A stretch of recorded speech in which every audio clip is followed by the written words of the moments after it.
Queridos amigos, bienvenidas, bienvenidos a un programa más de Conversando con Correa, de un lugar que tiene un espacio muy especial en mi corazón, me trae grandes recuerdos, inmensa nostalgia.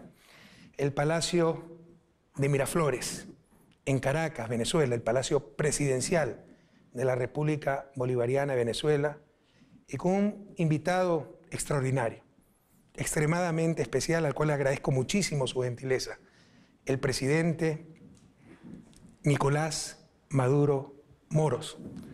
Gracias, Nicolás, por este privilegio que nos das de haber aceptado esta invitación para conversar de manera libre, flexible, hasta informal, sobre Venezuela, la situación actual y la situación mundial. Informar adecuadamente, porque también sabemos que Venezuela es víctima de toda una campaña terrible de desinformación.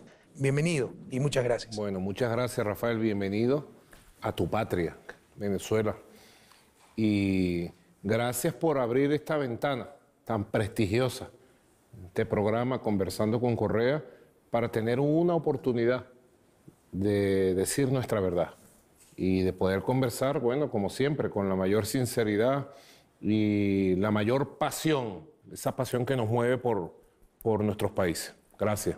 Sí, como decía, hoy Venezuela víctima de una campaña de desinformación, aprovechándose de ciertos problemas, algunos tal vez fruto de errores que todos cometemos, pero otros provocados claramente y por algunas veces las llamadas sanciones, que en verdad son agresiones ilegales contra países soberanos. Pero que muchos olvidan es que era Venezuela antes de Chávez. ¿Quién conocía a Venezuela?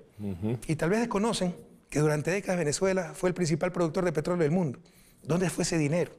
¿No? A los condominios en Miami. No quedó para el progreso del pueblo venezolano. Pero es claro que hace algunos años esa Venezuela tan próspera, que era ejemplo de reducción de pobreza, incremento de la equidad, disminución de la desigualdad, siempre ejemplo de dignidad, de soberanía, ha tenido graves problemas. ¿Qué pasó, Nicolás? Bueno, han pasado muchas cosas. La pérdida física de nuestro comandante y líder, Hugo Chávez, fue un golpe muy grande, no solamente un golpe político, espiritual, moral, nacional, sino fue un golpe a la región entera. Desde que el comandante Chávez se enfermó, los enemigos del proyecto bolivariano, del proyecto revolucionario, fueron haciendo planes.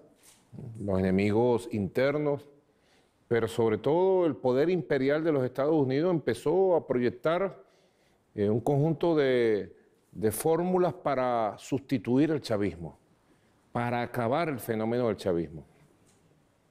Y desde temprano, el mismo año 2013, 2014, nosotros en era de Obama ya sufrimos los primeros elementos de una guerra económica que comenzaba a sentirse, afectando el comercio interno, el abastecimiento interno, especulación dramática de precios, ya en 2013, 2014. Hay que recordar que el 9 de agosto del 2014 ya Obama declara a Venezuela una amenaza inusual y extraordinaria a la seguridad de los Estados Unidos de Norteamérica, de un día para otro. Yo me acuerdo cuando a mí me informó la canciller Delcy Rodríguez, yo no le creía, que Obama nos declaró amenaza de Estados Unidos, hasta que después vimos el decreto. Bueno, nosotros hemos tenido que enfrentar una agresión multiforme, nacional, internacional, que ha tenido como objetivo destruir el proyecto bolivariano, sustituir el proyecto bolivariano y tratar de crear una situación interna de ingobernabilidad, de caos inmanejable, y eso ha afectado, sin lugar a dudas, la vida de nuestro país. Yo te digo, Rafael, si Venezuela no tuviera el modelo social que tiene, a través de lo que llamamos misiones y grandes misiones, que son los grandes planes, si no tuviéramos las misiones y grandes misiones que atienden la alimentación del pueblo, la construcción de viviendas, la educación pública, la salud pública, el ingreso de nuestros viejitos y pensionados, si no tuviéramos ese modelo social integral de atención, toda esta guerra que nos han hecho, y sobre todo los últimos 2 años de Trump, las sanciones, las agresiones económicas, las prohibiciones que nos han hecho en el campo económico, hubieran tenido un efecto devastador en la estabilidad social y en la vida de nuestro pueblo. Nuestro pueblo ha sido defendido gracias a la capacidad para distribuir la riqueza, mucha o poca. En temporada de Chávez y hasta el año 2015, Venezuela tuvo ingresos casi por 50.000 millones de dólares. 50.000 millones solo por petróleo. Promedio anual. Anual. ¿Sabes cuál fue el promedio del año pasado? 4.000 millones de dólares. Tú sabes que entre mis malas costumbres de ser economista, conozco esa cifra. Sí, nadie es cuando perfecto. estaba revisando, no lo podía creer. Sí. En promedio, de 50.000 millones de ingresos petroleros, 5.000 millones. Entonces Esa es la crisis que están enfrentando. Hay una Venezuela mediática, hay una Venezuela de la manipulación mundial y hay una Venezuela de verdad, una Venezuela real que tú puedes recorrerla. Y hay un pueblo que, a pesar de los pesares, es un pueblo que está protegido, una familia que está protegida.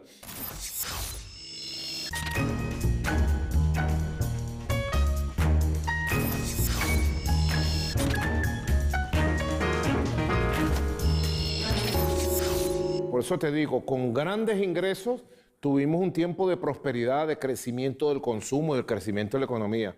Y con muy bajos ingresos, producto de la guerra económica y sobre todo de las sanciones criminales del gobierno de Donald Trump, hemos logrado también crear un sistema de protección, de distribución de la riqueza que verdaderamente yo digo es milagroso. Hay una Venezuela de verdad que hay que aprender a entenderla, que hay que comprenderla a profundidad. Y en esa Venezuela de verdad, yo te digo, nosotros hemos logrado subsistir, hemos logrado sobrevivir los embates más terribles que en 6 años se nos han hecho con las sanciones norteamericanas. Tú mencionaste que la partida de Hugo Chávez, que fue un entrañable amigo y un extraordinario ser humano, ¿no? Y de esos líderes históricos que tienen que aguantar tanta difamación, tanta distorsión de la realidad, su partida fue un golpe muy duro. Y yo creo que los líderes, sobre todo en países tan poco institucionalizados como los países en vías de desarrollo, son importantes. Hoy se quiere satanizar hasta eso. Y son los mediocres los que pueden satanizar el liderazgo. También hay un gran doble estándar, una gran doble moral, ¿no? Si Evo Morales lleva cansándose de ganar elecciones 13 años en Bolivia, es un caudillo y Bolivia es una dictadura. Si Angela Merkel lleva 14 años en Alemania, es una lideresa, y Alemania es ejemplo de democracia madura y estable, ¿no? El doble estándar.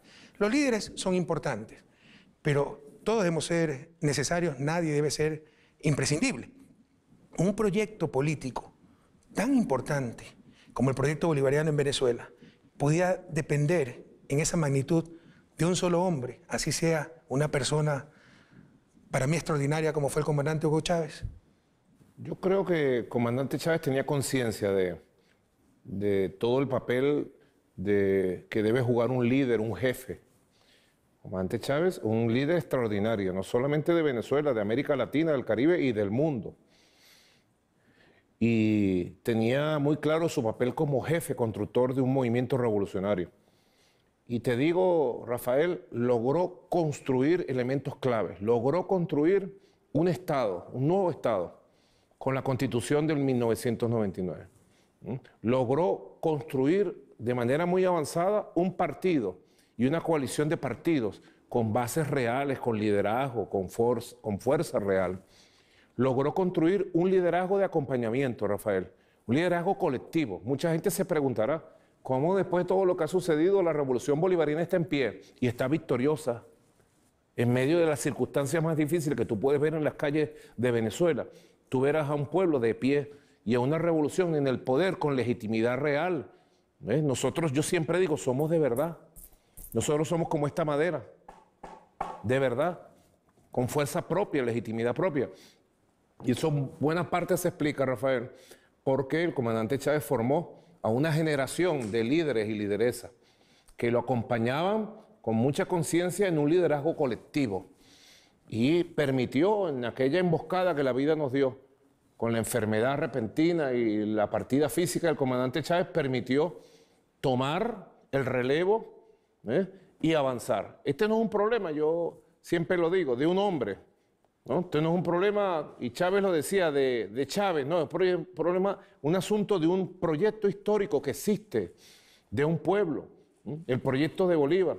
Y yo lo digo hoy, esto no es un problema de Maduro. Que Maduro está, que Maduro no esté. No, no es un problema de Maduro. Yo tengo mi responsabilidad y las asumo firmemente, fieramente diría, ¿no?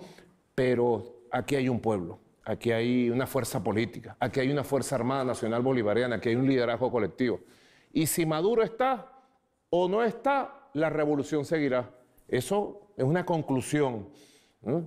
Nadie le creyó al comandante Chávez que él partiendo, yéndose con el papel tremendo de liderazgo, de carisma, de presencia que él cumplía, la revolución se pudiera mantener. Hemos tenido dificultades tremendas, embates tremendos de los poderes de la derecha oligárquica del mundo, del imperio norteamericano.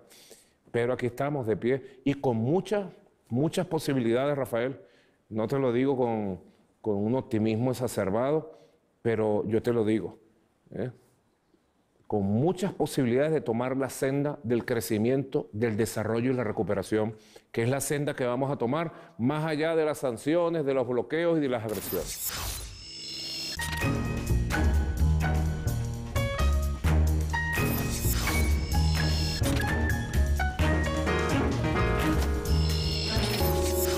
Continuemos un poco con la parte económica. Tú lo dijiste, ¿no? Los ingresos brutos que hasta hace un par de años, en promedio, ingresos brutos petroleros eran 50.000 millones, se han reducido a una décima parte. Y obviamente, pues eso complica muchísimo las cosas. Has hablado de distribuir riqueza, producción, pero para eso hay que generar producción primero. ¿Cuál es la situación económica de Venezuela? ¿Cómo esperan superarla? ¿Qué pasó? ¿Qué va a pasar en el futuro? La situación es complicada, porque como tú dices, bueno, las sanciones económicas y la persecución del imperio estadounidense ha puesto grandes restricciones a los procesos económicos internos, ¿no? Debe saber el mundo, como tú sabes, que Venezuela tiene una persecución financiera mundial. Se nos han confiscado, se nos han robado casi 30.000 millones de dólares. Venezuela en el mundo no puede abrir o cerrar cuentas bancarias, no puede pagar ningún tipo de producto. Y ahora se nos amenaza con un bloqueo naval completo. Claro, esto nos ha obligado a construir una economía de la resistencia. Y de la economía de la resistencia ir pasando a una nueva fase de una economía autosustentada, autónoma. Porque Venezuela, un país consumista, importaba el 80% de todo lo que necesitaba para sus procesos industriales, para sus procesos económicos, para sus procesos comerciales. Venezuela dependía del 80% de toda la importación para poder activar el aparato económico interno. Hoy estamos en un proceso intenso de sustitución de importaciones con ciencia, tecnología e innovación nacional, de sustitución de piezas, partes y de activación de motores económicos reales de la economía, para ir encadenándonos con una nueva dinámica de desarrollo, producción. Hemos puesto prioridades fundamentales, Rafael, de una economía de resistencia, agredida, asediada. Prioridad 1, el alimento del pueblo. Producir todo el alimento del pueblo, estamos obligados a hacerlo en Venezuela. Y hoy por hoy te puedo decir que las metas de este año me hacen ser optimista de que vamos a lograr con los sistemas de producción y distribución atender a más de 6 millones de familias que atendemos de manera directa con los programas subsidiados de alimentos. En segundo lugar, un elemento que nos han golpeado fuertemente en el tema de las medicinas. Venezuela tiene una industria productora de medicina, laboratorios de primer nivel de tecnología y los estamos adecuando para que puedan cubrir toda la demanda interna nacional. Así que, te digo, nosotros estamos en una economía de resistencia, siempre visualizando el camino del desarrollo y de la expansión de las fuerzas productivas y teniendo como eje central, como tú sabes, la recuperación de la industria petrolera.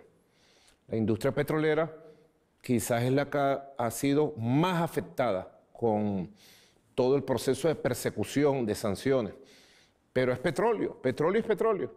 Si tú produces petróleo, eso es como el oro. Lo produces, lo sacas al mar y lo vendes. Así que yo tengo mucha fe en la recuperación de la industria petrolera como gran motor del financiamiento del desarrollo nacional y en la recuperación global de nuestra economía.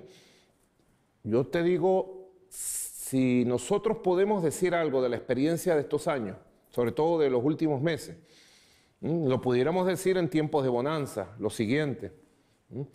En tiempos de bonanza, la revolución bolivariana demostró que era superior a cualquier tiempo de bonanza que se vivió en el pasado.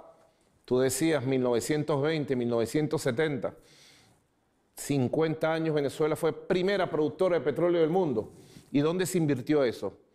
80% de pobreza encontró la revolución bolivariana en 1999.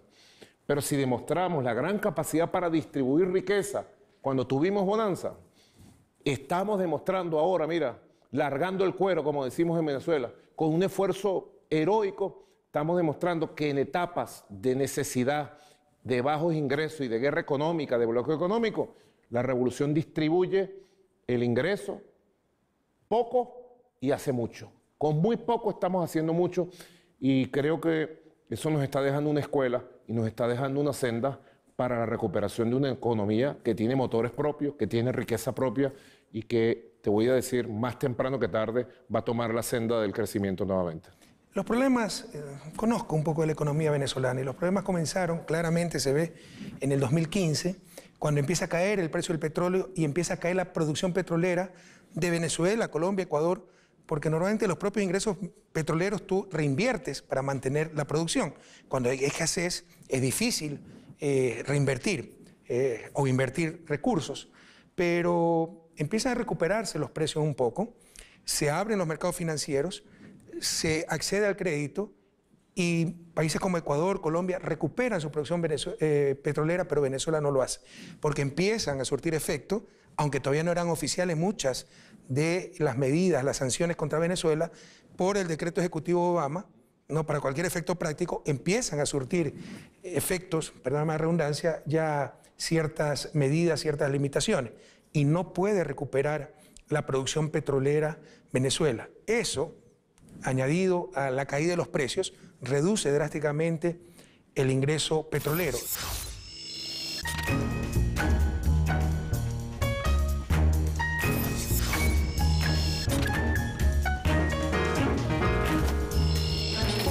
¿Por qué no se hizo un esfuerzo mayor, sacrificando un poco el consumo temporalmente para rescatar esa producción petrolera que era la base de la economía venezolana? Dos factores. Primero, errores que cometimos. Lamentablemente, en la industria petrolera se enquistó una mafia que ya venía de antes, del 2013. Una mafia que saqueó PDVSA. Un grupo que tenía todos sus tentáculos metidos en los procesos productivos de comercialización, en las inversiones. Y esa mafia trabajaba para sí mismo, no para el país. Pero perdóname, después de casi 20 años de la Revolución Bolivariana. Sí, para que tú veas cómo es capaz de reproducirse la ideología de la corrupción, del grupalismo, de los grupos económicos. Claro que sí. Se fue descomponiendo en época de prosperidad, de inmensas riquezas, de inmensos ingresos. De hecho, eso me llevó a mí, Rafael, eso no se conoce en el mundo casi. Eso me llevó a mí a dirigir una investigación en conjunto con la Fiscalía General de la República y a descubrir, bueno, una putrefacción total. Hay decenas de detenidos, incluyendo 2 exministros y 2 expresidentes de PDVSA. Primero, los errores que se cometieron producto de la corrupción y que no visualizaron ni llevaron la reinversión necesaria para mantener la producción petrolera o para incrementarla. Y en segundo lugar, la sequía internacional de crédito, de refinanciamiento o de financiamiento para todas las actividades económicas del país. Yo te digo, mira, nosotros desde finales de 2014 hasta finales de 2016, Rafael, pagamos en servicios de la deuda y deuda más de 76.000 millones de dólares. Y se nos hizo imposible ante toda la banca mundial refinanciar un solo dólar del que debía el país, conseguir un nuevo crédito. Te lo digo para el dinero del país. Lo entiendo muy bien y se ve en estadísticas. Para la finanza. Esos fueron los norteamericanos, ¿no? Saben hacer las cosas y el golpe fue certero. Cuando caen los precios del petróleo, decrece la producción, países como Ecuador, Colombia acceden a mercados financieros y pueden recuperar producción, a ustedes se les cierra. Así y es. sigue cayendo la producción. Y se nos cierra para la vida financiera del país, pero se cierra de manera especial para la inversión petrolera. Entonces son dos factores. Factor interno, los errores que se cometieron, la corrupción, la putrefacción, no había una cabeza directiva, planificadora en función del desarrollo de la industria petrolera, sino que había 1000 cabezas y tentáculos robando de una inmensa mafia. De hecho, el jefe de la mafia internacional vive en un palacete como un rey en Italia. Tú lo conociste. Un tal Rafael Ramírez que me da esta vergüenza y asco nombrarlo. Eso es un primer elemento. Y segundo elemento, la guerra financiera internacional, que no era como en tiempos de Trump. En tiempos de Obama era con la sonrisita. Era el Obama sonriente que saludaba al mundo y le metía la puñalada a Venezuela en estos procesos. Ahora nosotros padecimos... Gracias a Dios era Premio Nobel de la Paz, ¿no? Claro, menos mal. Menos mal que era el Premio Nobel de la Paz. Son dos elementos fundamentales que nosotros padecimos y pagamos las consecuencias fuertemente en todo el proceso económico venezolano. Y yo estoy seguro, de verdad, que lo crudo, lo duro de esta guerra económica nos ha llevado a un nivel de madurez y de preparación que lo que viene ahora es crecimiento real. Yo me he empeñado en el plan de recuperación económica, en el crecimiento de la economía real. La economía que produce los alimentos, que produce las medicinas, que produce el calzado, que produce la riqueza, la economía real. Y sobre la base de la economía real, con el sistema de protección social y con el sistema de distribución, yo estoy seguro que Venezuela va a ir de manera pareja, de manera armónica, recuperándose de los embates de esta etapa tan dura. Pero Nicolás, 50.000 millones de ingreso bruto petrolero, no otra cosa es el neto, pero ingreso bruto, de todos modos indicativo, anual. ¿Por qué esa gran deuda? ¿Por qué ese gran peso financiero si tuvieron grandes ingresos petroleros? Bueno, fue una estrategia de acelerar el desarrollo económico y de invertir. Tiene que decirse, entre otras cosas, grandes obras públicas que se construyeron, trenes, metros, puentes, autopistas, carreteras. También tiene que decirse la gran inversión que se hizo en el arranque de un plan que poco se conoce en el mundo, la Gran Misión Vivienda Venezuela. Nosotros en 7 años vamos a llegar ahora, en diciembre de este año, a la meta de 3 millones de viviendas construidas para el pueblo. Se debe entender en el mundo. Venezuela es un país de 30 millones de habitantes. 30 millones de habitantes. En 7 años vamos a llegar a 3 millones ahora en diciembre de viviendas cómodas, 70, 80, 90 metros cuadrados, cómodas, bellas, construidas dentro de un concepto de hábitat comunitario para nuestro pueblo. Grandes inversiones que se hicieron en su momento. En el caso del plan de vivienda echaron las bases industriales, las bases logísticas para nosotros en tiempos de necesidad, en tiempos de crisis, en tiempos de bloqueo, continuar con el plan de la vivienda. Así que fue una estrategia de aceleración del desarrollo. Yo comparto aquello. O sea, no saldremos de su desarrollo si no arriesgamos, y arriesgar significa de repente tener problemas. Pero casi 20 años ya de la Revolución Bolivariana y todavía la dependencia del petróleo es increíblemente alta. 98% de las exportaciones, incluso más del 60% de las importaciones, porque ustedes importan aditivos, ciertos derivados e incluso petróleo ligero para poder mezclar en las refinerías con el petróleo pesado del lago de Maracaibo. ¿No se puede hacer un poco más para superar esa inmensa dependencia del petróleo?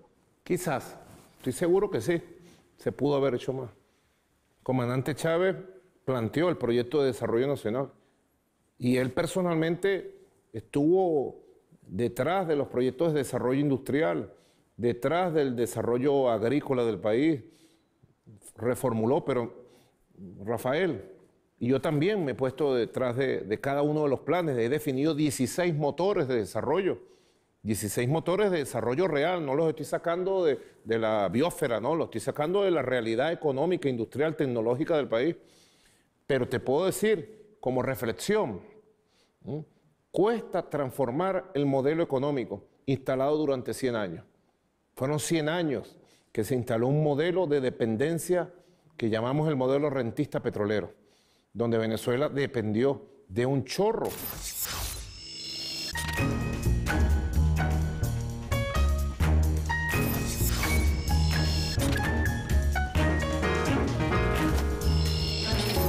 Y toda la vida económica, comercial, toda la vida social, política del país se desarrolló alrededor de la cultura rentista petrolera y se abandonó totalmente, se mutiló la cultura productiva en el campo agrícola, en el campo industrial. Prácticamente el aparato industrial que en Venezuela se instaló durante todo el siglo XX tenía como base la renta petrolera. Meterle la mano a la renta petrolera para importar componentes y hacer procesos industriales terminales dentro del país. Así que ha costado el proceso de transformación. Yo he venido planteando, el tiempo del modelo rentista petrolero se acabó, pero por vías reales, ya la realidad, se acabó. O vamos a un nuevo modelo productivo, diversificado, que permita desarrollar de manera armónica nuevos motores de creación de riqueza y satisfacción de necesidades, o vamos. Prácticamente no tenemos alternativa, solamente tenemos una opción, el desarrollo de un nuevo modelo. Creo que en la historia de los pueblos, te lo digo como experiencia de Venezuela, solamente con situaciones casi terminales como las que estamos viviendo en el campo económico, es cuando se dan los grandes saltos históricos. Estamos en el momento de un salto histórico. El salto histórico de un viejo modelo rentista, de una vieja cultura dependiente del petrodólar, a una nueva cultura productiva de creación de riqueza que diversifique la capacidad productiva, tecnológica, de innovación del país. Pero, presidente, este es un conversatorio, ¿no? Y con la confianza que te tengo, tengo que decirte, el modelo rentista continúa. En Venezuela es prácticamente gratis, literalmente gratis la gasolina, por ejemplo. Se depreció tanto el bolívar que un litro de gasolina cuesta algo infinitesimal. Un tanquero... Se paga por echarlo. Un tanquero, o sea, se le paga la propina al que te distribuye gasolina. Un tanquero que podría costar en Colombia $100.000, ¿no? Con el costo de la gasolina en Venezuela cuesta $25, $40. Estamos regalando, por ejemplo, la gasolina, riqueza nacional, un recurso no renovable. ¿Qué se puede hacer al respecto? Rectificar esa situación. Ahora, no es fácil porque a un factor fundamental de rectificación, como la rectificación del tema del cobro de la gasolina en Venezuela, por ejemplo. En Venezuela la gasolina no es gratis, ¿no? El Estado paga por echársela a la gente. Es peor. O sea, es gratis para el público, para los ciudadanos, no para el Estado. No, por eso, correcto. Ahora, siempre hay que poner sobre los factores la situación política de un país.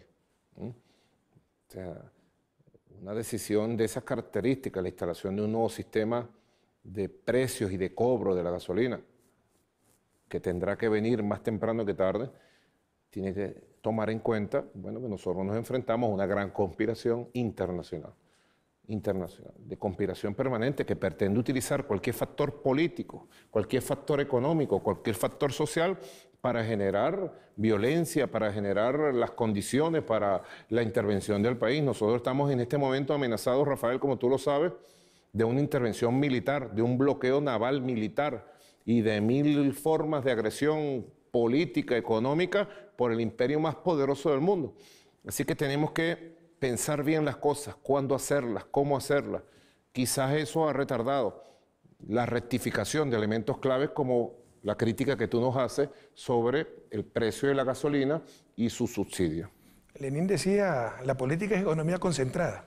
Tarde o temprano esa situación económica... Ulyanov, ¿no? Sí, el buen Lenin. Tiene impacto en la parte política, pero es claro, ¿no? La gente tal vez no conoce y consume lo que le dicen los medios de comunicación, que no informan sino manipulan, pero Venezuela no tiene sanciones, tiene agresiones, ¿no? Incluso si fueran sanciones, ¿con qué derecho? ¿En función de qué marco legal internacional? Es tan solo abuso e imposición de un país hegemónico, una agresión contra un país soberano. Nadie puede aceptar algo así. Inclusive, Rafael, yo digo lo siguiente. Ha habido casos recientes en la historia, como Saddam Hussein en Irak, más allá de lo que piense cada quien de Saddam Hussein. Después de la Primera Guerra, del año 90, 91, el Consejo de Seguridad de Naciones Unidas tomó sanciones económicas, comerciales y financieras contra Saddam Hussein e Irak. El Consejo de Seguridad no fue un país que lo hizo de manera unilateral. Y fue el propio Consejo de Seguridad que después abrió una compuerta para que Saddam Hussein pudiera comprar medicinas, insumos y alimentos a cambio de tanqueros petroleros. Se llamó petróleo por medicinas, petróleo por alimentos. Venezuela no tiene sanciones del Consejo de Seguridad. Venezuela tiene una agresión a través de sanciones ilegales, unilaterales de Estados Unidos, y no tiene ni siquiera en este momento la compuerta. Por eso yo digo algo que no es exagerado. No es exagerado, Rafael, y lo digo aquí en tu programa tan prestigioso. Donald Trump tiene una especie de obsesión y de odio contra el pueblo latinoamericano en general, contra los refugiados, contra los migrantes, pero tiene un odio especial contra el pueblo de Venezuela, contra nuestra historia. Y Donald Trump está agrediendo con ese odio al pueblo de Venezuela. Yo lo comparo con la era de Hitler, con lo mismo, la misma visión que impuso Hitler contra los judíos, contra el pueblo judío de Europa antes de la guerra, antes del año 39. Donald Trump está agrediendo a Venezuela peor que Hitler agredió al pueblo judío.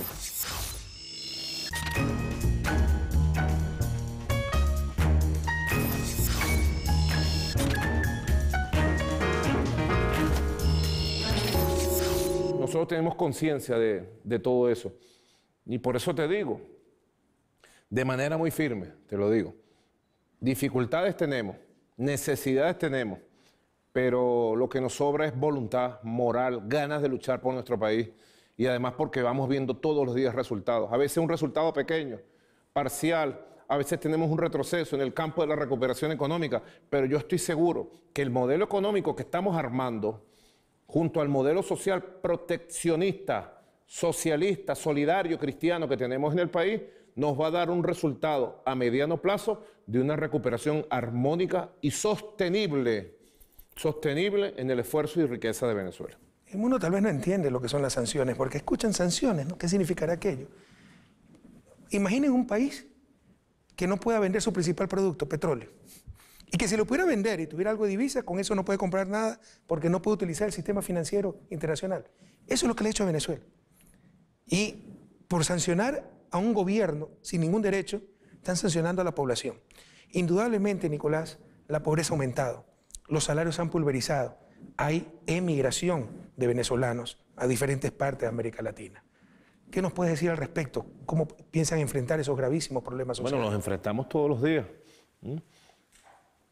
La pobreza se mide en el acceso que tenga la población a la satisfacción de sus necesidades de educación, de salud, de vivienda, de empleo, de ingresos. Todos los días estamos encima de los temas de salud del pueblo para garantizar el sistema de salud gratuito. Tú debes saber que nosotros tenemos 25.000 médicos, la mitad de ellos cubanos, como médicos de familia en los barrios, atendiendo en un sistema de salud único de medicina preventiva, de medicina familiar. Todos los días estamos atendiendo el tema de la educación pública. Yo te puedo decir, tenemos una escolaridad del 90% de la escuela inicial, de la escuela primaria, de la escuela secundaria y de la escuela universitaria del país. El 80% de los estudiantes del país con una escolaridad de 90% están en el sistema público y eso implica inversión permanente. Te estaba diciendo el plan de la Gran Misión Vivienda Venezuela. Este año vamos a llegar a 3 millones de viviendas y vamos rumbo al 2025 a 5 millones de viviendas.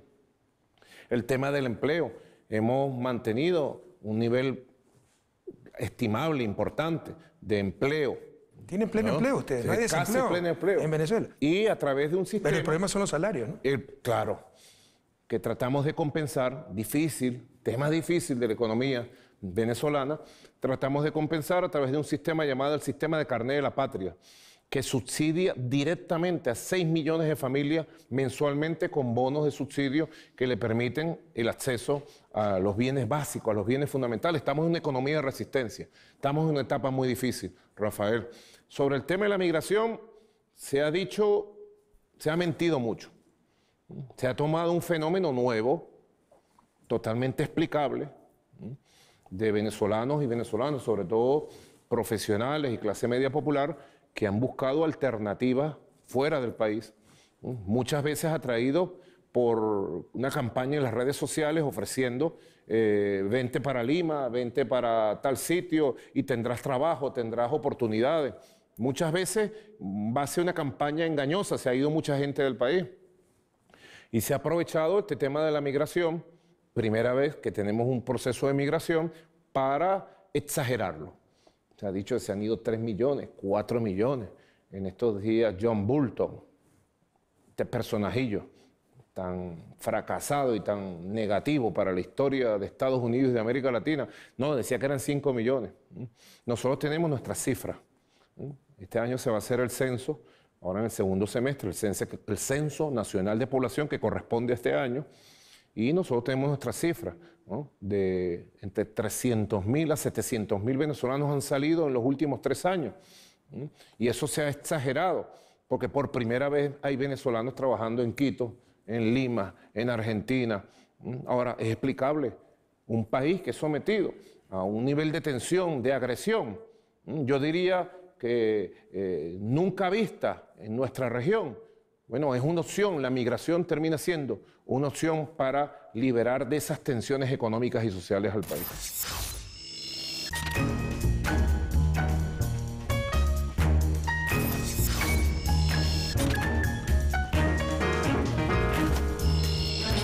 Venezuela está resistiendo. Nosotros tenemos un pueblo muy consciente. Además tenemos un pueblo que ama profundamente a nuestro país. La resistencia política, cultural, diría ideológica que nuestro pueblo ha entablado frente a estas agresiones históricas tiene una explicación, Rafael. Más allá de las agresiones, de los problemas que podamos enfrentar ahora en esta coyuntura y que superaremos sin lugar a dudas, esta es la tierra de los libertadores. Y en la sangre nuestra corre esa sangre. Hay un ADN que marca genéticamente esa rebeldía, esa fuerza que tiene el pueblo de Venezuela. Quizás nosotros, si hace 6 años nos hubiéramos pensado todo esto que íbamos a pasar, quizás más de un analista o un pronosticador hubiera dicho sería imposible resistir. Quizás golpes de Estado, intento de magnicidio, me trataron de matar hace 1 año, hace pocos meses, un golpe de Estado dirigido desde la Casa Blanca, amenazas de invasión militar, amenazas de bloqueo, persecución financiera, persecución comercial. Y aquí estamos, de pie y con una sonrisa viendo el futuro, con optimismo y con ganas de seguir luchando y guerreando. No, cualquier otro país latinoamericano con las sanciones que ha recibido Venezuela no aguanta 3 meses. No, ustedes han aguantado mucho más, creo, comparto contigo, seguirán aguantando. Y hay un ejemplo es Cuba también, que lleva 60 años de un bloqueo criminal aguantando. Finalicemos esta conversación tan amena. Nicolás, ojalá te haya sentido tan bien como yo me he sentido. Creo que también ha sido una conversación muy informativa. Hablando de democracia, nos dicen que en Venezuela no hay democracia, que tú eres un usurpador. Dictador. Bueno, creo que nadie puede cuestionar las elecciones de marzo, las elecciones del 2013, cuando ganaste con un estrecho margen, pero claramente ganaste a Enrique Capriles. Pero luego pierden las elecciones al Congreso, ¿no? Y gana la oposición, y con una amplia mayoría. Y tú lo que haces es llamar a una asamblea constituyente que ha sido cuestionada porque se pusieron ciertas restricciones. ¿Nos puedes explicar algo al respecto? Sí, nosotros, fíjate, algunas cifras. En 20 años de revolución se han hecho 25 elecciones en Venezuela. Sí, nunca he visto una dictadura con tantas elecciones. Sí, una extraña dictadura. Y además que se pierden algunas veces. Sí, 25 elecciones a presidentes, gobernadores, alcaldes, Asamblea Nacional. De esas 25, las fuerzas bolivarianas del chavismo, hemos ganado 23 elecciones, de diversos signos. Recientemente, como dices tú, en el periodo, después de la partida física del comandante Chávez, nosotros tuvimos en el 2013 una elección municipal y de 335 alcaldes, diciembre de 2013, ganamos 300 alcaldes. En el año 2015 fue la otra elección y perdimos la Asamblea Nacional por un amplio margen. Ya había empezado la guerra económica 2015, ya la agresión del gobierno del Premio Nobel de la Paz Obama iba bastante avanzada. Y luego vinieron los años 2016-2017. Bueno, de conspiración, tratar de derrocarme, Mil cosas que hizo la oposición desde la nueva Asamblea Nacional del Parlamento y luego las guarimbas violentas 2017. Es ante las guarimbas del 2017 que yo tomo la Constitución y digo, ¿cómo superamos este momento tan difícil que nos está poniendo a las puertas de una guerra civil? Y convoco al proceso popular constituyente. La Constitución, los artículos de la Constitución contempla la posibilidad de convocar a una Asamblea Nacional Constituyente y le da poderes plenipotenciarios, supraconstitucionales a la Asamblea Nacional Constituyente como tal. Es uno de los logros de la Constitución del 99. Dejó el poder constituyente vivo y con posibilidad de ser convocado si se cumplían algunos requisitos. Un requisito era que el jefe de Estado, el presidente de la República, convocara una elección constituyente. Y así se hizo. Se convocó una Asamblea Nacional Constituyente que se instaló en agosto del 2017 y empezó un proceso de pacificación del país. Fue impresionante, Rafael, cómo el país se pacificó. El mismo día de instalación de la Constituyente se acabaron las guarimbas. Pero es necesario decir que las guarimbas produjeron 127 muertos. 127 muertos. Y quieren dejar esas muertes en impunidad. Incluyendo 29 venezolanos quemados vivos. Por ser chavistas. Por ser chavistas. Cosa que no los quieren ver en el mundo, ¿no? O los tapan. Hay críticas al proceso constituyente, que se pusieron representantes por sectores, y eso significaba dar ventaja al oficialismo.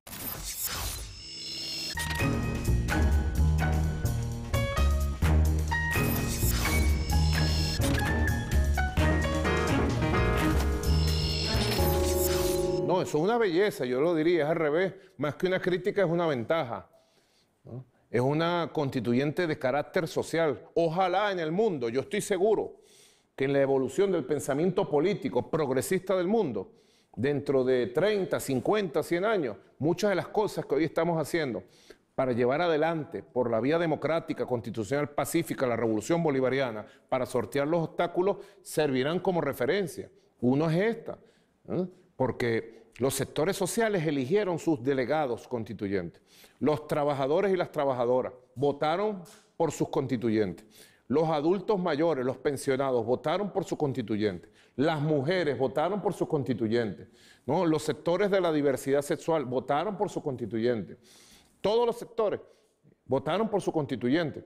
Quiere decir, más de 8 sectores eligieron sus propios constituyentes que representan a su sector dentro de la Asamblea Nacional Constituyente. Ahora, la Asamblea Nacional Constituyente es un poder que le ha permitido una gran estabilidad al país.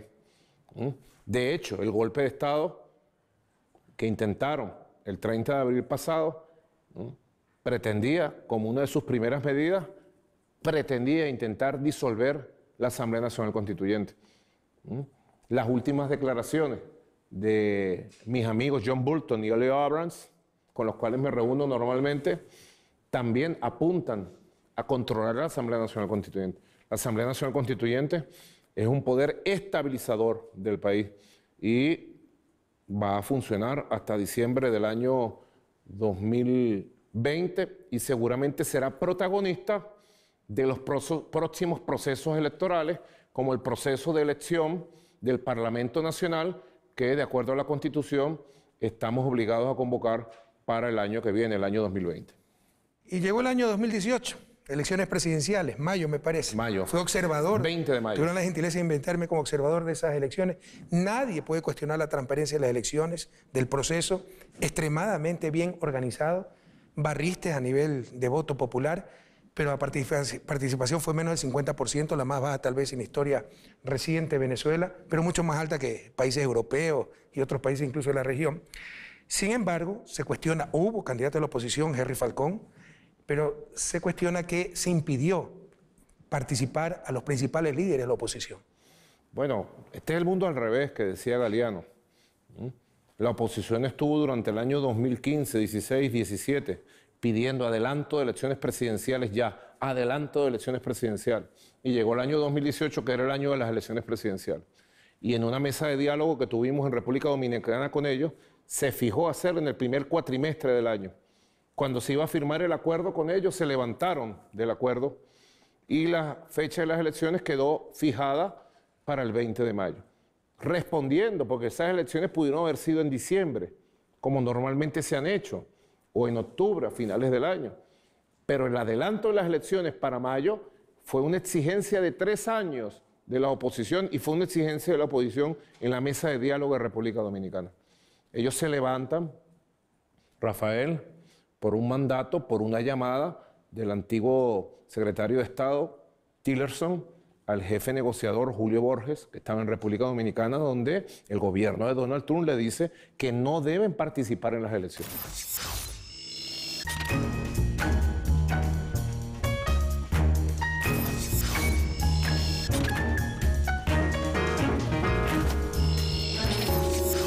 Así que ese sector radical de ultraderecha, extremista, de la oposición, se retira del proceso electoral desde República Dominicana, con una estrategia, la estrategia que están desarrollando ahora, desconocer el Estado de Derecho, tratar de imponer un gobierno autoproclamado paralelo, tratar de imponer instituciones paralelas, tratar de llevar a Venezuela a un proceso de división interna, de enfrentamiento, de golpe de Estado. Todo esto estaba pensado cuando los Estados Unidos declara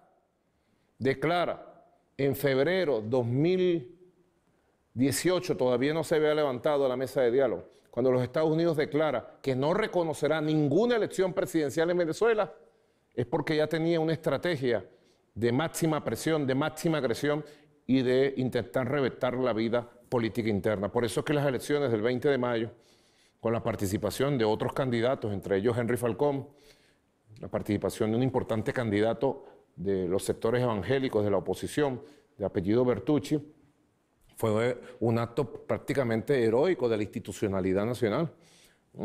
Nosotros tuvimos una victoria buena, pudo haber sido mejor, pero fue una victoria con el 68% de los votantes.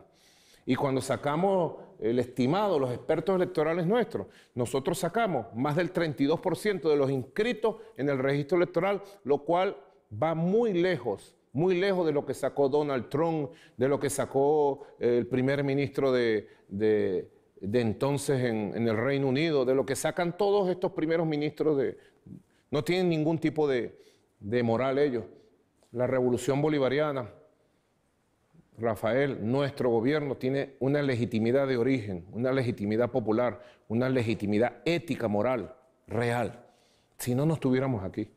Nosotros no nos sostenemos por actos de fuerza o actos de poder. Nosotros nos sostenemos por una conciencia, por el funcionamiento de un Estado, por el funcionamiento de una sociedad, por una legitimidad real.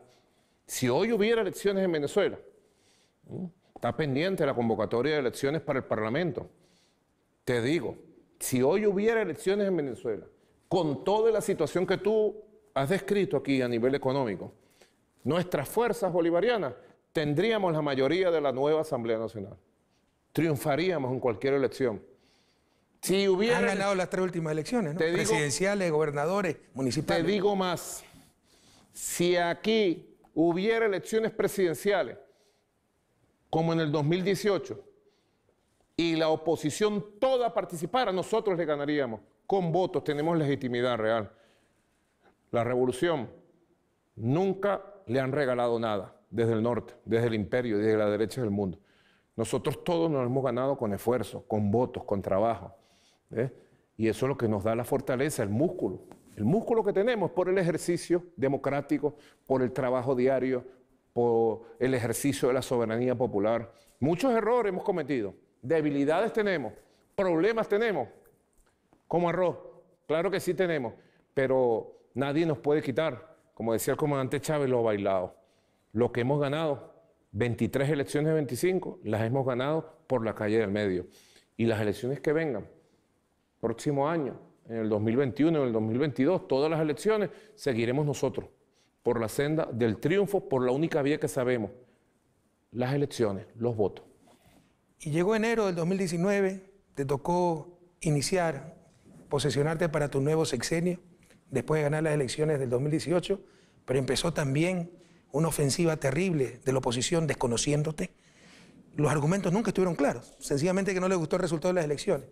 Pero se dio algo bastante folclórico, muy peculiar. No creo que haya precedente en el mundo de un congresista que sacó 60.000 votos, que en una calle se proclamó presidente de la República. Pero lo más extraordinario, pues todo el mundo tiene libertad de expresión, tiene derecho a ser ridículo, pero lo más extraordinario, que fue reconocido por decenas de países. Y empezando por Estados Unidos, porque no le gustaba el sistema político venezolano, el resultado de elecciones. Trump perdió el voto popular. Te imagínate, esto es cuestión de fuerza. Si Latinoamérica fuera más fuerte, dice, bueno, para nosotros es que el presidente es el que gana el voto popular, así que es Hillary Clinton. O sea, no tienen derecho a hacer eso, pero lo hicieron, ¿no?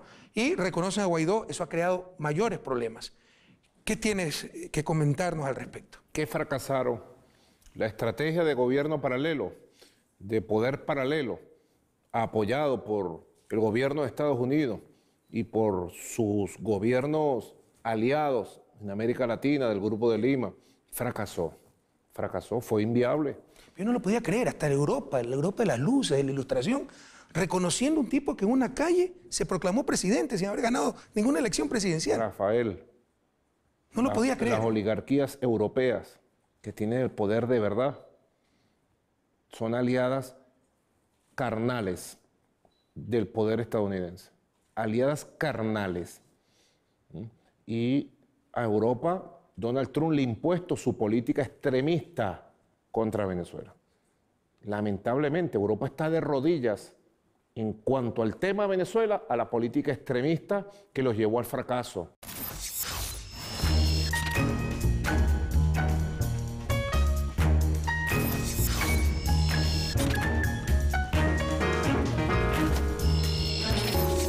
Se los dije aquí mismo en este salón, en este despacho número 1, se lo dije a los embajadores europeos.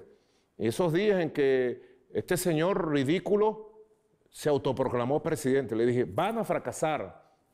Ellos estaban seguros que iba a venir un golpe de Estado, que nos iban a detener, que iban a poner un... No.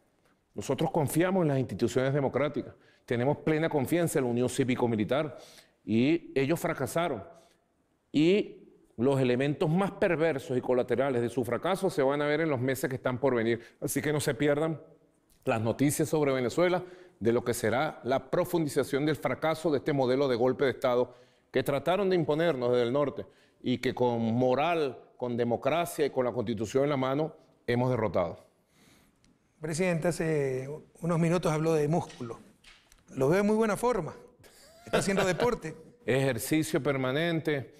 Y sobre todo renovando el alma, Rafael. Tenemos que renovar el alma frente a las dificultades. Sí, siempre estoy caminando, corriendo, jugando básquet, béisbol, practicando también un poquito. Un gran músico el presidente. Y percusión. Sí. Y bailarín. Bueno, no sabes cuánto he disfrutado esta conversación. Ojalá tú también la hayas disfrutado. Mucho. No, a ti, Nicolás, a ti. No existe la neutralidad. Uno siempre tiene su corazón a algún lado. Creo que América Latina tiene claro dónde está mi corazón, con las causas sociales, con la justicia, con la patria grande. La honestidad no significa ser neutral, eso es imposible, la honestidad intelectual. Significa, pese a la parcialidad que tenemos, a nuestra inclinación ideológica, por simpatías, tratar de guardar la objetividad. Ojalá en esta conversación haya podido ser objetivo. Pero al finalizar voy a romper esa objetividad y voy a decir mucha suerte a Venezuela, gloria al bravo pueblo. Así Muchísimas gracias, Nicolás. Gracias, Rafael. A ti. Bueno, que Dios te bendiga a ti y a Ecuador. Gracias.